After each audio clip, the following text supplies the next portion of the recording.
Hello mga mommies! Welcome back to my YouTube channel. This is Mommy Eyes TV. At kung hindi pa kayo nakapag-subscribe sa aking channel, please subscribe, like, and pwede naman kayo mag-comment kung gusto nyo, kung ano yung comment niyo at mag-comment kayo kung taga saan kayo para malaman din natin kung saan nakakarating yung video kong ito. At yun nga, i-update ko kayo sa gatas ngayon ng aking panganay na si Elia kasi nung umpisa nahirapan nga ako mga mommies kasi hindi ko alam kung ano yung ipalit na gatas para doon sa gatas niya na ang mahal. So, hindi afford, hindi kaya ng budget.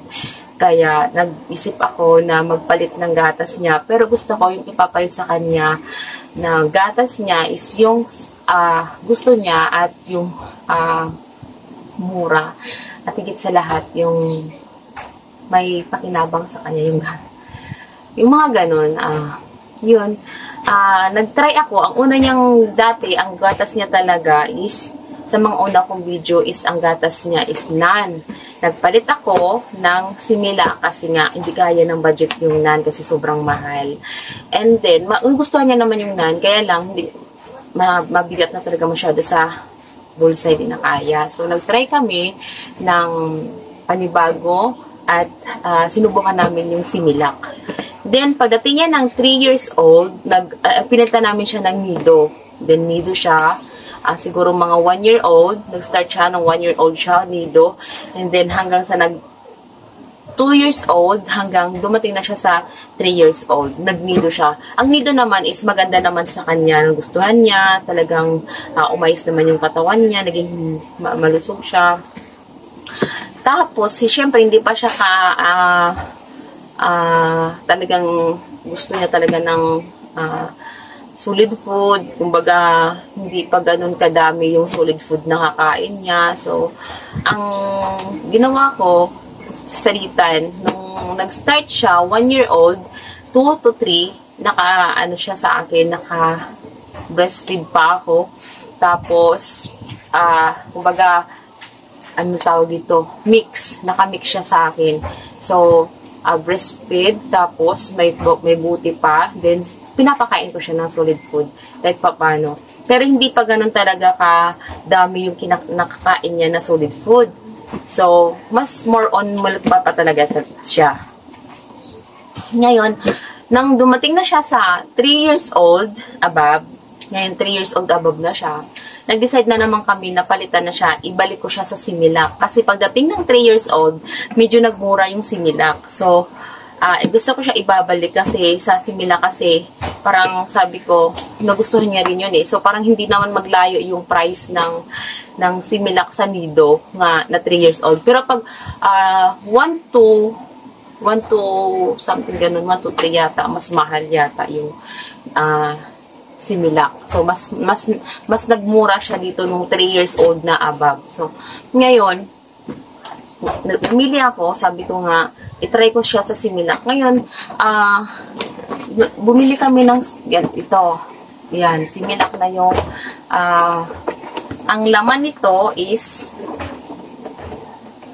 4 na piraso na ganito. Yan, 4 na pirasong ganyan ang milk niya. 4 na pirasong ganito. Tapos, ano na siya, 450 grams. So, medyo malaki, medyo matagal. Siguro mga, abot na rin ng 1 linggo yung isang ganito niya. Yan. Ngayon, ito siya, nagkakahalaga lang ito siya ng 2.8 yata. Nasa 2.8 siya. Kung maalala kung magkano na talaga. Basta nasa 2 plus na rin siya. So, nag-decide na naman ako, hindi ako mapakali kasi gusto ko sobrang, para sa akin, mabigat pa rin. Kumbaga para sa akin is mahal pa rin. So, ngayon, nag-decide na naman ako na, nung nakaraan, nag-decide na naman ako na palitan siya. Kasi ito, meron siyang, ano siya Gains Call. Ayun, tignan niyo, Gains Call. Ito yung pinalit ko sa kanya. And then, hindi naman ako mapakali kasi sabi ko nga mahal. So, parang mabigat pa rin. Gusto ko, yung ordinary na lang na gatas, ganun. Pero, yung magugustuhan niya. Ang mali ko lang talaga, mga mamshi, kasi nagtanong ako doon sa supermarket kung merong maliit nito. Charan! Similac pa rin siya, pero, ano na siya, tummy care. Yan, tummy care na siya. Di ko alam na magka-same lang sila ng price. Parang medyo mahal lang ng konti ito. Compare dito. Yan. So, pala ang lasa nito ng tummy care dito sa Jeans Cool. O, diba? Ito kasi, gustong-gusto ng anak ko. Gustong-gusto niya. Tapos, iba yung amoy. Talagang masarap siya ang amoy.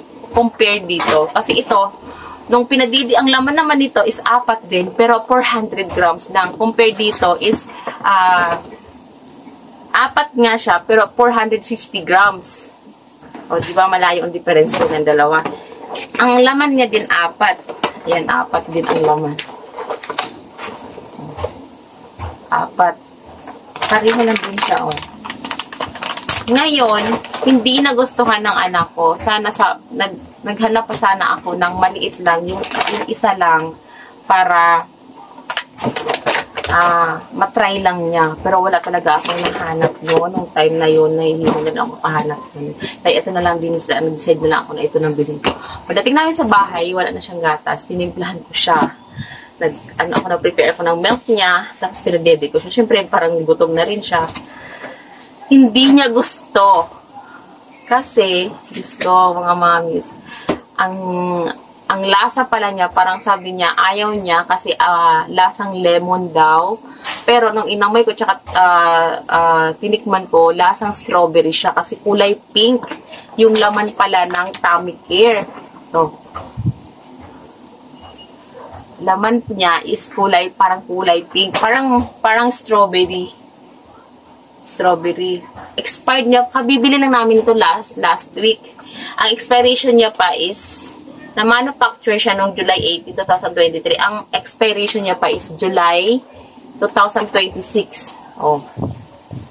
2026. Kaya kung sino dyan ang mga mamis na merong anak na ang milk niya is tummy care, Similac, please comment kayo sa baba para mapag-usapan natin kung ano ang natin dito. Kasi, sayang talaga. Sayang. 2.8 shop. 2.8 plus. Ganon. So, kung gusto nyo na bilhin, mas mura na lang naibigay ko sa inyo kasi nasayang din. Ayaw ko lang din naman masayang. Ayan. Ayaw talaga ng anak ko. So, tinatabi ko lang siya. Ayan. Tinatabi ko lang siya dito. Kasi, yun nga, nagkamali ako na hindi niya talaga gusto. Kahit na sabihin ko pa na, sabi kasi ng daddy niya, try ko na gutumin siya, wag ko siyang padidein ng gusto niya. Kasi sa isang araw, nakakadede siya ng 3, 4. So, sabi ng daddy niya, gutumin ko siya para mapilitan siyang inumin. Hindi ko naman kaya na gutumin siya mga mamshi. Kasi nga, para ipilit ko lang na maubos niya to. So, nag-decide na naman ako na bumili ng another na naman. Kaya bumalik na naman ako ng Similac Jeans Cool. Ayan. Ang natira na lang dito sa laman na to is 2 na lang ang laman niya. 2 na lang. Ayan. Ito, ang laman niya is 3 pa. 3 pa ito kasi yung isa nabawasan ko na tapos yun. Pinatry ko din sa pamangkin ko, wala. Ayaw kasi hindi din gusto. Ito, may nido pa siya dito. Blah, blah, blah. Marami pa siya. May nido pa siya dito. Isang hindi niya na nagustuhan kasi marami akong sinumok na milk. Ang hirap. Talaga. Kumbaga, struggle din sa nanay na gusto niya na maging healthy yung baby niya, yung anak niya. Tapos yung hanahanap niya din mura, yun. Wala kang choice, kundi yung sundin yung gusto ng anak mo na, kasi syempre baby pa siya, hindi pa siya talaga. Pero ngayon, sinusubok ko na siya talaga na pakainin ng solid food na medyo madami-dami na rin ang kain niya ngayon. Kasi, minimix ko dito, kumbaga isinasabay ko siya dito. Ngayon, ang dede niya na lang sa gabi, isa na lang. Pagkatapos kumain sa dinner, bago matulog, pinapadede ko siya hanggang umaga na. Pag gising niya sa umaga, saka na siya maghahanap ng milk pagising niya. Hindi kagaya dati na gigising siya ng, pagdidiin ko siya ng bago matulog, tapos madidi naman siya, gigising siya ng 11 or 12, magdedi siya, tapos pagdating ng alas 2, madedi na naman siya. Ngayon hindi na. Diretso na yung tulog niya hanggang umaga, doon na siya maghihingi sa akin ng milk. Mommy, I want milk. Ganun na lang siya. Yun. So, ngayon, kasi madami-dami na rin yung nakain niya na solid food. So, medyo natitipid ko na. Umaabot na to siya ng higit sa kinsinas. Cut off yun, sakto sahod ng daddy niya. Nakakabili ulit kami. Yun. Yun lamang sa kung nag-struggle kayo mga mommies ng milk para sa inyo babies. Katulad ng friend ko rin na nakilala kong mommy, na isa din siya, nag-struggle din siya. Kumbaga, nahirapan din siya na mag-change ng milk ng baby niya. Siyempre, nagbabago yung edad, di ba? So, kailangan din natin na maghanap ng angkop para sa katawan niya, para sa na maganda na gatas para sa kanya, na walang effect na hindi maganda para sa kanya, na gusto niya talaga. Yun. Magtanong sa ating pidya, sa mga pidya natin kung ano yung dapat at kung ano yung pwede para sa anak natin. Huwag tayo mag-decide ng kung ano na lang para sa anak natin. Siyempre, kalusugan ng anak natin ang ating iniisip. Yun lamang mga mamshi. Maraming salamat.